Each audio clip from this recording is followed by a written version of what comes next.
नमस्कार दोस्तों, नवीन है। आज हम लोग करने जा रहे हैं सत्याग्रह। क्या सत्याग्रह करेंगे? अरे नहीं, सत्याग्रह पढ़ेंगे। क्यों? क्योंकि ये 66 बीपीएससी में पूछा गया है और ये बहुत इंपॉर्टेंट पोर्शन है। जब आप गांधी जी के सारे एस्पेक्ट को कवर कर रहे हैं तो उसमें से एक ये बहुत ही इंपॉर्टेंट पोर्शन है। तो सत्याग्रह सुनते ही holding on to the truth आपके दिमाग में आना चाहिए कि हम लोग ट्रुथ को ही लेकर चलेंगे, ये है। और सत्याग्रह से हम दूसरा जो काम करते हैं वो क्या करते हैं? रेजिस्ट करते हैं। किस चीज़ को? तो इनजस्टिस को हम लोग रेजिस्ट करते हैं, that too by non violent method. ठीक है ना? ऐसा मतलब तोड़ फोड़ करके नहीं कि ऐसा जाकर कैमरा का स्टूडियो तोड़ दिया, ऐसा करके नहीं।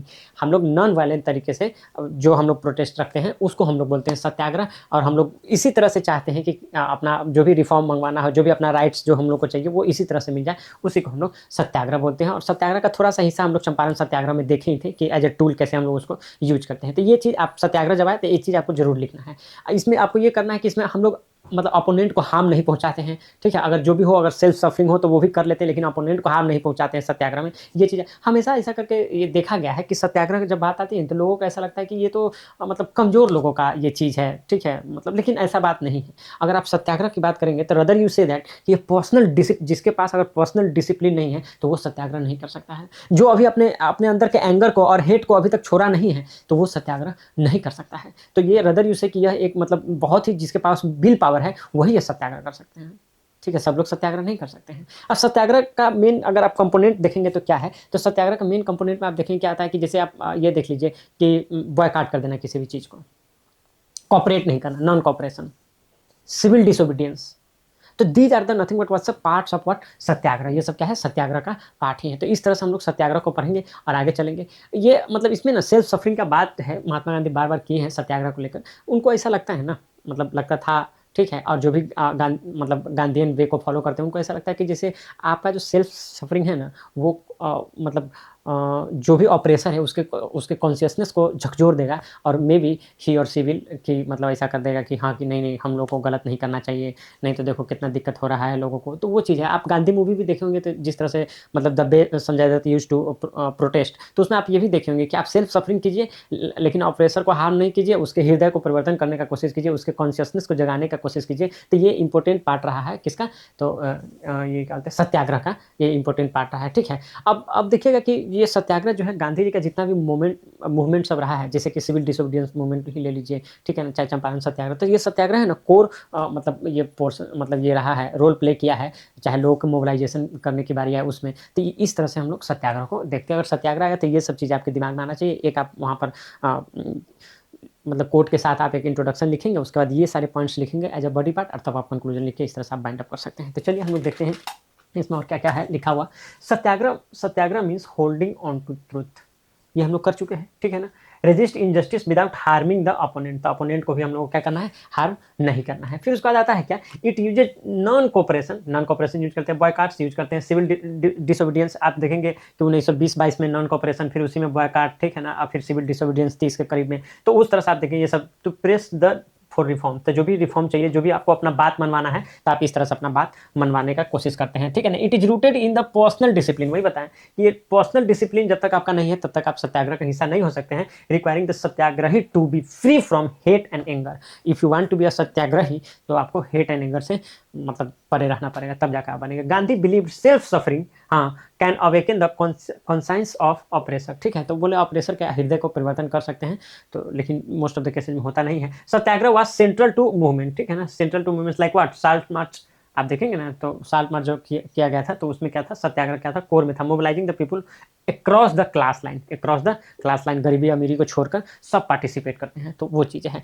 अब देखिए क्वेश्चन जो पूछा गया है ना 46 बीपीएससी में पूछा गया, बहुत पुराना है। हाँ, क्वेश्चन ये था Gandhi ji role in mass movement of Bihar. तो इसमें कुछ नहीं करना, जो भी चंपारण सत्याग्रह हम लोग बात किए थे कि कैसे वहाँ पर हमारे शुक्ला जी गए, गांधी जी को बुला कर लेकर आए, गांधी जी मुजफ्फरपुर चंपारण में मुजफ्फरपुर रेलवे स्टेशन से होते हुए चंपारण पहुँचे, फिर वहाँ पर उनको बोला गया कि मतलब वहाँ से एक्सपेल करने का कोशिश किया गया, फिर उसको गांधी जी मना कर दिए, फिर उनको गिरफ्तार किया गया, फिर प्रोटेस्ट हुआ, फिर उनको छोड़ दिया गया, फिर गांधी जी अपना रिसर्च करवाएं, फिर देन ही सॉ दैट कि किस तरह से मतलब यहाँ पर इनजस्टिस हो रहा है यहाँ के प्रेजेंट के साथ। फिर मतलब इसको अंग्रेज भी जो वहाँ के ब्रिटिश रूलर थे वो भी ये इस बात को समझे। तो फिर वहाँ गांधी जी को ही ये दिया गया कि सर ठीक है यू आर वेरी राइट। तो फिर वो उनका जो मतलब 40% से 26% उसके कम कर दिया गया। ठीक है ना? तो इस तरह से आप देखेंगे तो मतलब आप पूरा चंपारण सत्याग्रह में जो गांधी जी का जो रोल रहा है, तो उसको यहाँ पर आप लिख देंगे तो वही हो जाएगा Gandhi ji role in mass movement of Bihar. तो मास मूवमेंट ऑफ बिहार है ना, तो आप चंपारण से ये शुरू कीजिएगा और वहाँ से इसको आगे कर दीजिएगा, ठीक है ना। तो वही चीज़ इसीलिए हम इसको ना लिखे नहीं, आप चंपारण सत्याग्रह से लेकर और भी कहीं कहीं पर जो गांधी जी का रोल रहा है तो उसको लेते हुए आप इसको आगे बढ़ा सकते हैं, ठीक है। तो ये आप खुद से कर लीजिएगा, मोरल ऑफ द स्टोरी ये है। अब ये देखिए, factor responsible for Gandhi ji emergence as a eminent nationalist leader. अब देखिए इमिनेंट नेशनलिस्ट लीडर हैं, तो आप शुरुआत कीजिए, जेनेसिस कहाँ से हुआ है, तो आप देखिए कि जब when he was in South Africa ना, वहाँ से शुरुआत हुआ है। साउथ अफ्रीका में थे तो वहाँ पर देखिए कि किस तरह से लोगों को यूनाइट किए, है ना क्या, जो भी मतलब वहाँ पर जो ड्रेकोनियन रूल्स वो बनाते थे, मतलब इनजस्टिस जो भी करते थे इंडियंस के साथ, तो उसके लिए डाइवर्स ग्रुप को भी एक यूनाइट किए गांधी जी साउथ अफ्रीका में। तो वहीं से south Africa remain the non violent method. तो ये नॉन वायलेंट मेथड का ना जो जो यहाँ पर आकर जो चंपारण में वो सिक्सर मारे, तो प्रैक्टिस पिच पर वहीं पर कर लिए थे, साउथ अफ्रीका के ही पिच पर पूरा प्रैक्टिस करके आए थे, तब यहाँ पहला बॉल सीधा सिक्स मार दिए, ये नॉन वायलेंट मेथड वाला सत्याग्रह एंड ऑल। तो वो चीज़ है, तो वहाँ से गांधी जी का पर्सनालिटी जो है ना डेवलप होते चला गया। और जब चंपारण में आए तो वहाँ पर तो एक नेशनल लीडर बन गए। जब भी उनको गिरफ्तार किया गया चंपारण में, तो वो पूरा एकदम नेशन वाइड छा गए कि भाई कि मतलब आ गए हैं गांधी जी, एंड नाउ आज जिस तरह से सक्सेसफुल मतलब ये रहा मूवमेंट रहा चंपारण सत्याग्रह, तो इससे क्या हुआ कि वो इमिनेंट लीडर मतलब कांग्रेस के और देश के इमिनेंट लीडर की तरफ वो एस्टैब्लिश हो गए थे वहीं से। अब आप देखिएगा कि मतलब अपार्ट फ्रॉम दैट जैसे आप आगे बढ़िएगा तो नॉन कॉपरेशन मूवमेंट जो हुआ था 1920 से 22 के बीच में, तो उसमें भी वो मतलब स्वदेशी का बात कर रहे थे। तो स्वदेशी का बात करने से भी बहुत सारा मतलब उस तरह से लोग यूनाइट हुए। कैसे? क्योंकि वो खादी का बात कर रहे थे। जैसे खादी का बात किए ना, तो खादी का बात करते ही ना जो अपना क्लास डिवीजन था ना, जो विदिन मतलब इंडियन सोसाइटी में ही क्लास डिवीजन था, तो खादी का बात करते वो भी कम हो गया, है ना? क्या कि सब कोई खादी पहनेगा तो कोई ऊपर कोई नीचे नहीं रहे। तो वहाँ पर भी देखिएगा कि जो डाउन ट्रोडन है, जो मतलब जो पुअर और पुअरेस्ट जो थे, वो लोग भी धीरे-धीरे पार्टिसिपेट करना शुरू कर दिए। फिर वो जो कांग्रेस के मेंबर बनने के लिए जो अपना मतलब जो उनका मेंबरशिप अमाउंट था उसको कम किए, ठीक है? तो वो वहाँ वो सब चीज़ें से देखने से आपको लगेगा कि हाँ, कि किस तरह से Gandhi as a national figure वो बड़े होते चले गए वहाँ से। फिर आप देखिएगा कि वो मतलब जैसे ये नॉन कॉपरेशन मूवमेंट होते ही वो नॉन कॉपरेशन मूवमेंट के साथ चौरा-चौरी कांड हो गया। तो चौरा-चौरी कांड जो हो गया 5 फरवरी को 1922 में, हाँ, तो वहाँ पर देखिए वो सीधे बंद कॉल ऑफ कर दिए कि भाई कि अब बंद करो, ये आप लोग अभी तक ठीक से समझे नहीं है गांधी जी के सत्य और अहिंसा के मार्ग को, तो इसलिए हम बंद करते हैं। मतलब आप देख रहे हैं किस तरह से वो एथिकल वैल्यू को कभी छोड़ते नहीं है, वेदर इज़ पॉलिटिक्स और जो नॉर्मल लाइफ रहता था, एथिकल वैल्यू को लेकर चलते थे। तो वो उनको कहीं न कहीं मोरल स्ट्रेंथ प्रोवाइड करता था, जो इनका ये एथिकल वैल्यू जो था, और लोगों को भी लगा कि भाई मतलब ये बंदा, इस पर मतलब कोई डिस्काउंट यहाँ नहीं मिलेगा। एथिक्स है तो वो एथिक्स है, नॉन वायलेंस है तो वो नॉन वायलेंस रहना चाहिए। व्हाटएवर ही इज मतलब preaching he is practising as well. तो वो चीज़ भी आप देखेंगे कि गांधी जी को एक भले ही इसको क्रिटिसाइज करते हैं इस एक्ट को, बट स्टिल ओवरऑल आप देखिए तो एक स्टेचर उनका जो है कि इस इवेंट से भी बढ़ता है, ठीक है। तो इस तरह से आप देखिएगा कि गांधी जी जैसे अपने बातों में, जैसे आप अगर आप मॉडरेट और एक्सट्रीमिस्ट का जो डिबेट पढ़िएगा तो उसमें ये भी देखिए कि मॉडरेट लोग जो थे वो पूरा मतलब एलीट क्लास के लोग थे और पूरा एकदम इंग्लिश में बात करते थे, 2-3 बार मिलते थे बस साल में। अब वो सब काम हो जाता था, चाय समोसा बड़ा पाव खाते थे, फिर बात खत्म हो जाता था। लेकिन गांधी जी आए ना तो ये सब चीज़ें चेंज हो गई। पहले तो वो जो अपना एलिटनेस है वही हटा के फेंक दिए, वो एकदम सिंपल कपड़ा में आ गए कि लोगों को एकदम कनेक्ट मार दिया कि अरे भाई तो अपना आदमी लग रहा है। तो उस तरह का बात हुआ। दूसरा, the way he used to speak and address people, मतलब एकदम जो जिस भाषा में, एक साल पूरा घूमे ना पूरा इंडिया, तो वो जिस भाषा में जो समझता था कि भाई वो कहाँ जाए, रुकी ना, बैठी ना, तो जहाँ जो समझ रहा है तो वहाँ वही बात यूज कर रहे थे। तो उस तरह से मतलब गांधी जी है ना लोगों से कनेक्ट किए और मास मोबिलाइजेशन में इट हेल्प हिम अलॉट। तो उस तरह से इस चीज़ को भी आप ध्यान रखिए कि सिंपल मतलब उनका लिविंग था, एकदम हम्बल लाइफ स्टाइल था उनका, कि मतलब ज़्यादा नहीं जाकर कहीं गए, आश्रम बना लिया, आश्रम में बैठे, आश्रम में क्या ताला मारिएगा एकदम ग्रिल टाइप से, और क्या सीसीटीवी लगाइएगा, वहाँ पर सब लोगों का आना जाना हमेशा बना रहता था। तो वो इस तरह से आप देख सकते हैं कि ये सब चीज़ें हैं ना गांधी जी को नॉट ओनली कि एक बड़ा लीडर, अपार्ट फ्रॉम दैट एक एक्सेसिबल लीडर भी बनाए कि हाँ कि कोई भी उनको जाके एक्सेस कर सकता है। और तभी जाके जब आप एक्सेसिबल लीडर बनते हैं तभी जाके आप मास लीडर बनते हैं। जैसे आप लालू यादव का एग्जांपल ले सकते हैं, कर्पूरी ठाकुर का एग्जांपल ले सकते हैं। तो ये लोग इस तरह से मास लीडर बने क्योंकि ये बड़ा एक्सेसिबल थे जनता के, वो लोग इजीली मतलब अप्रोच कर पाते थे लोगों को। अब आप देखिएगा जैसे ये सत्य और हिंसा हर जगह ये सत्य और अहिंसा को लेकर चलते थे। तो उसमें एक चीज़ और हुआ कि मतलब जो मतलब दुनिया के लोग हैं ना वो देख रहे थे कि ये आदमी क्या है यार, अंग्रेज इतना ज़्यादा मतलब ऐसा very they are like no crushing the any movement like with like no blue belt and all, तो है ना क्या, तो वो बहुत क्रश कर देता था ये अंग्रेज, बहुत बड़ा ब्रूटल ऐसा रिप्रेशन रहता था अंग्रेज लोगों का। बट उससे लड़ने के लिए गांधी जी कैसा टूल लेकर आ गया, नॉन वायलेंट टूल लेकर आ गया। तो पूरा वर्ल्ड मतलब ऐसा whole world were watching at that time तो गांधी की भाई ये गांधी ये कैसा आदमी है यार, जो अलग ही आदमी बन गया। तो वो एक आप समझिए ना, तो पूरा वर्ल्ड भी रिकॉग्नाइज़ किया गांधी जी के इस एक्ट को, अहिंसा को। और अहिंसा वाला देखिए, और अहिंसा वाला एक्ट है ना, उनको जो बाकी जो मूवमेंट चल रहा था ना अराउंड इंडिया भी, ठीक है? तो वहाँ से भी उनको एक अलग मतलब ऐसा करके अलग व्यक्तित्व के रूप में, एक अलग लीडर के रूप में गांधी जो है कि ये आदमी जो है ना, ये जो हिंसा नहीं कर सकता है। और इसके तो तो ज़्यादातर लोग ना मास देखिए, मास ना हिंसा के तरफ नहीं जा सकता है, उसका अपना मजबूरी है, ठीक है ना? काहे कि अंग्रेज़ जो है कि इतना ज़्यादा ये था ना कि आप उसको पावर में नहीं हरा सकते थे, ठीक है? तो जो चीज़ में आप उसको हरा नहीं सकते तो उल्टा उसमें चले गए। तो गांधी जी इसलिए नॉन नॉन वायलेंट मेथड वो प्रीच किया। उनके अंदर एक अलग कॉन्फिडेंस था कि भाई हम नॉन वायलेंट नेचर से ही, नॉन वायलेंट रास्ते से ही हम ये पूरा जीत लेंगे। हम सत्य अहिंसा के राह पर चल के ही ये माइटी पावर से लड़ लेंगे। तो ये एक उनका एक मतलब अलग एक करिस्मेटिक लीडर थे, तो उनका ये अलग ही व्यक्तित्व था। तो यही सब चीज़ है जो उनको एक मतलब ऐसा करके आप समझिए ना कि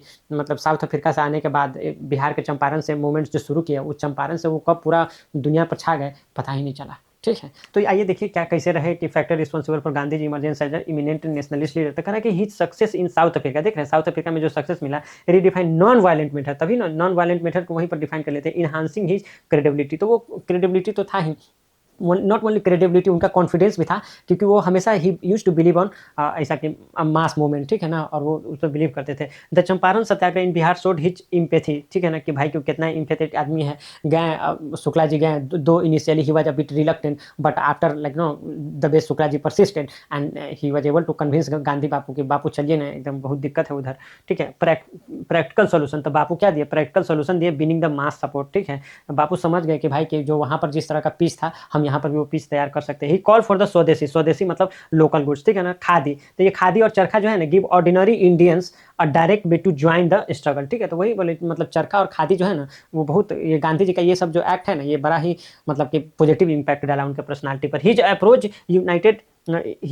यूनाइटेड पीजेंट, ठीक है ना? Peasant workers and middle class activist under the single banner. तो वह सिंगल बैनर में सबको लाकर खड़ा कर दिया। वो बोलते भी थे, जो भी आता था बड़ा बड़ा आदमी सब, जैसे अनुग्रह नारायण सिन्हा है और या क्या बोलते हैं अपने राजेंद्र प्रसाद जी गए, तो इन लोग को बोले कि भाई वो थोड़ा सा जमींदारी उमीनदारी आप लोग के पास होगा ना, तो थोड़ा वो धौस में कम ही रहिएगा। आप लोग को अगर पब्लिक सर्विस में आना है, अगर लोगों को सर्व करना है, तो लोगों के बीच रहना पड़ेगा, लोगों के जैसा रहना पड़ेगा। अगर आप जमींदार वाला एटीट्यूड में रहेंगे तो नहीं हो पाएगा। तो ये सब बात बता के ना उन सबको ना ऐसा मिडिल क्लास को, एक मतलब मिडिल क्लास को, वर्कर को, पेजेंट को, और सबको एक सिंगल बैनर में लेकर आया। कांग्रेस का वो ऑब्वियसली बैनर था, ठीक है? He link ethics with politics, ठीक है ना? तो एथिक्स पॉलिटिक्स अभी बताए हैं, making morality as a powerful tool against colonial rule, ठीक है ना? Powerful tool against colonial rule बताए वो कि वो जो है कि मतलब एथिकल वैल्यू को पॉलिटिक्स से अलग नहीं करते थे, ठीक है ना? एथिक्स को पॉलिटिक्स में साथ लेके चलते थे। अब देखिएगा जैसे मैकियावेली का प्रिंस है, तो वो सीधा दोनों को अलग कर देता है भाई, कि एथिक्स अलग है, पॉलिटिक्स अलग है। रदर की उल्टा है कि पॉलिटिक्स में तो आप एथिक्स ला ही नहीं सकते, ऐसा लिखा प्रिंस के। आप देखिएगा कि जो द प्रिंस लिखे मैकियावेली, तो उसमें देखिएगा अब मोरलेस वही चीज़ आप देखिएगा,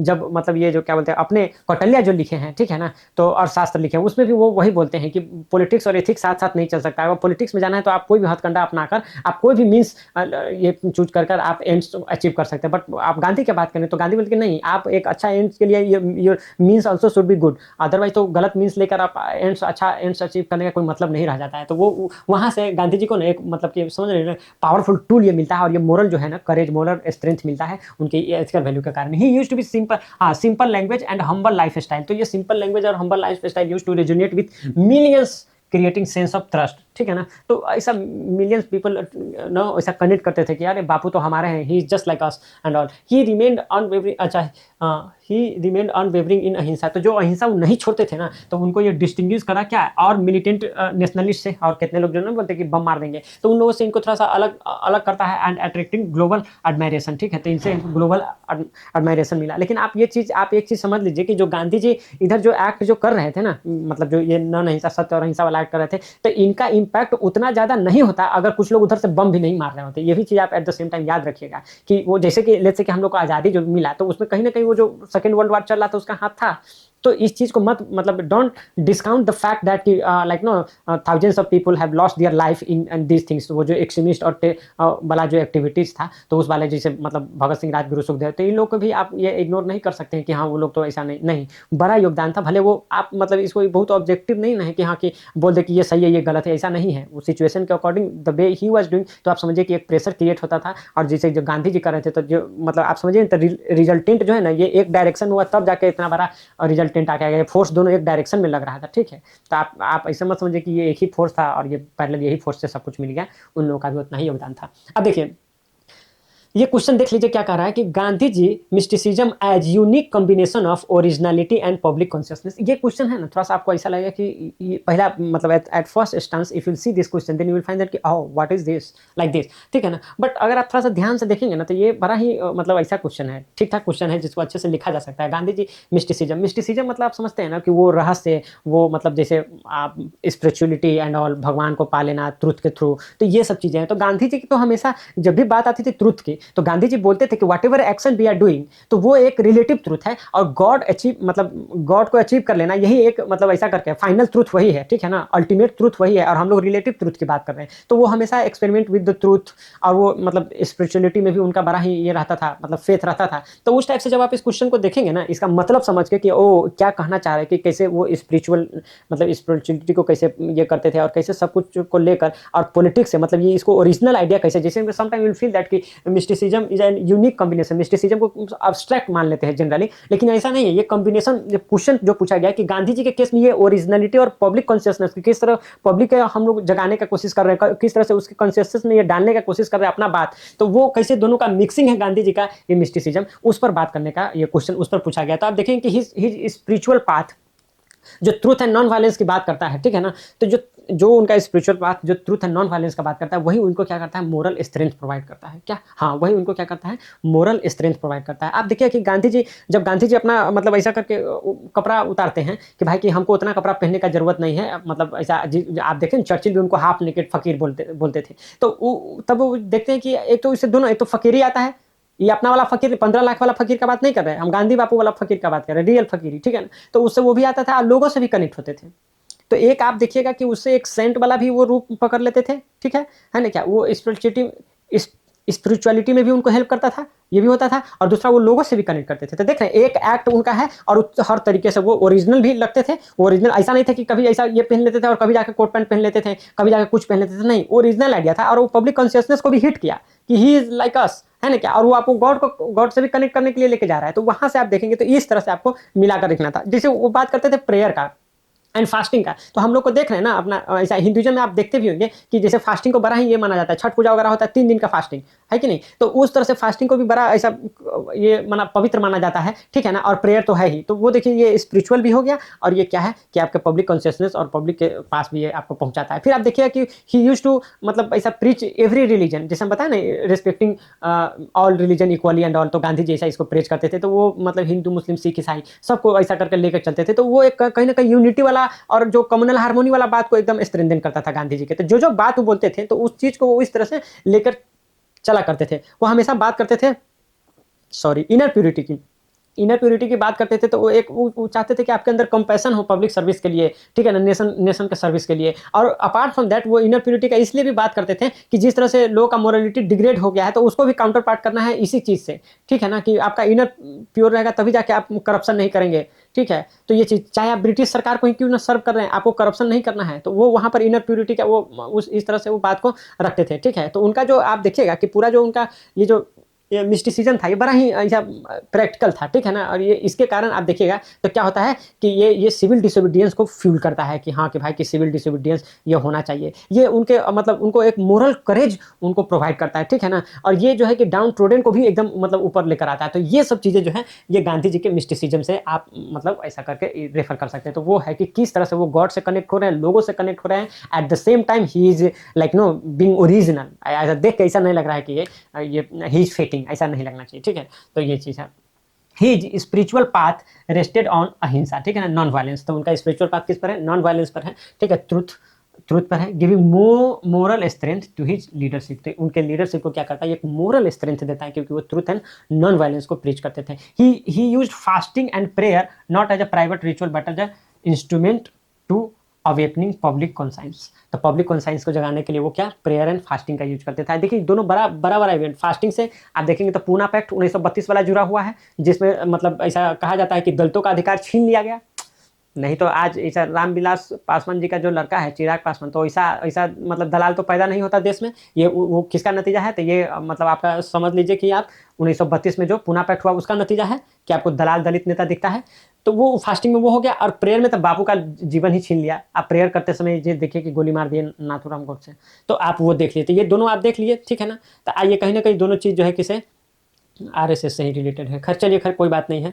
अब I am not saying that कि they are the one who kill that, but like they are the one who is celebrating these things. अब वो सेलिब्रेट कर रहे हैं तो उससे क्या होता है? फिर तो वो जस्टिफाई कर रहा है ना। इफ समबडी सेइंग दैट कि यू किल दैट, मतलब RSS people kill that, kill him, तो वो जैसे आरएसएस सेलिब्रेट करती गांधी के डेथ को, तो उससे पता चल जाता है कि हाँ सही में यही लोग मरवाए हैं। तो चलिए खैर अब ये देख लिए। तो ये देखिए, fasting and prayer not as a private rituals but as a instrument of the awakening, मतलब लोगों के कंसाइंस को जगाने के लिए यूज करते थे। इसमें ये भी बात बताते थे कि भाई कि आपको अनटचेबिलिटी प्रैक्टिस नहीं करना है, आपको कास्ट डिस्क्रिमिनेशन को नो करना है। तो ये सब चीज भी होते थे। अब ये ही ड्रू फ्रॉम मेनी फेथ्स, वो सब फेथ से ही जो भी अच्छा अच्छा बात था उसको लेकर चलते थे। वेदर इट्स हिंदुइज्म हो गया, क्रिश्चियनिटी हो गया, इस्लाम हो गया, to encourage what unity and mutual respect, है ना। एक दूसरे का रिस्पेक्ट करेंगे, हर मतलब रिलीजन का सर्वधर्म संभाव की बात करते थे। हिज पर्सनल फेथ, ठीक है ना, became public force guiding the masses towards righteous action. वही बोलते थे कि आप मतलब एक तो है कि ब्रिटिश कॉलोनियल रूल है उसके खिलाफ हम लोग फाइट कर ही रहे हैं, एट द सेम टाइम हम लोग का इनर प्योरिटी भी रहना चाहिए कि हम लोग को ऐसा भी ऐसा ह्यूमन बींग के साथ ऐसा गलत नहीं करना चाहिए, सबके डिग्निटी को समझना चाहिए। तो ये आपका एक्शन जो है ना वो राइचियस होना चाहिए। तो उस तरह का बात भी वो करते थे। ही लिंक्ड इनर प्योरिटी, वही बात है inner purity with social responsibility. तो इनर प्योरिटी सोशल रिस्पॉन्सिबिलिटी से urging the each individual to act ethically for the common good, ठीक है। तो हर इंडिविजुअल को बोलते थे कि वो आपको एथिकली ही एक्ट करना है, आपको ये मतलब अनएथिकल पाथ पे नहीं चलना है। सर सब इंडिविजुअल से उनका ये हम्बल रिक्वेस्ट रहता था। अब आप देखिएगा, हिज मिस्टिसिज्म वाज प्रैक्टिकल, वो प्रैक्टिकल था, फ्यूलिंग सिविल डिसोबीडियंस करते थे, upliftment of the down trodden, ठीक है ना, अपलिफ्टमेंट डाउन ट्रोडन का हो रहा था उससे, एंड स्ट्रेंथनिंग द मोरल करेज, और स्ट्रेंथनिंग द मोरल करेज। तो मोरल करेज तो एक ऐसा आता है ना कि if you are doing good, आप सेल्फलेस डीड करते हैं तो एक थोड़ा सा अपना अपना अच्छा लगता है ना, फील गुड होता है ना अंदर से। आप अगर कुछ डोनेट वगैरह कर देते हैं तो क्यों लोग कंबल उम्बल बांटते रहते हैं या whatever donation they are making, क्यों ऐसा करते हैं? Because they are feeling good and all, ठीक है। तो वो मोरल करेज क्यों अभी आप मतलब जर्नलिज्म को भी सपोर्ट करते हैं कि भाई कि हाँ इंडिपेंडेंट जर्नलिज्म को सपोर्ट कर देते हैं। तो वो क्या है कि आपके मोरल आपको अच्छा अपना से लगता है तो इसलिए वो आप कर देते हैं। अब देखिए ये upliftment of down trodden, if everybody will behave ethically तभी ना अपलिफ्टमेंट ऑफ डाउन ट्रोडन होगा। अगर आप जैसे अभी जो पावर में है, जिनके पास पैसा है, जिनके पास रिसोर्स है, अब वो अनएथिकल हो जाते हैं, तभी तो मतलब ये चीज़ें जो है कि से आप इनकम इनक्वालिटी से लेकर अब चाहे जस्टिस भी देखिए, wheels of justice is hardly moving for poor, ठीक है ना, एंड डाउन ट्रोडन। तो वो चीज़ होता है। लेकिन जो पैसा वाला है तो उसको तो गिनगिना देते हैं मोटर लगा के, ठीक है।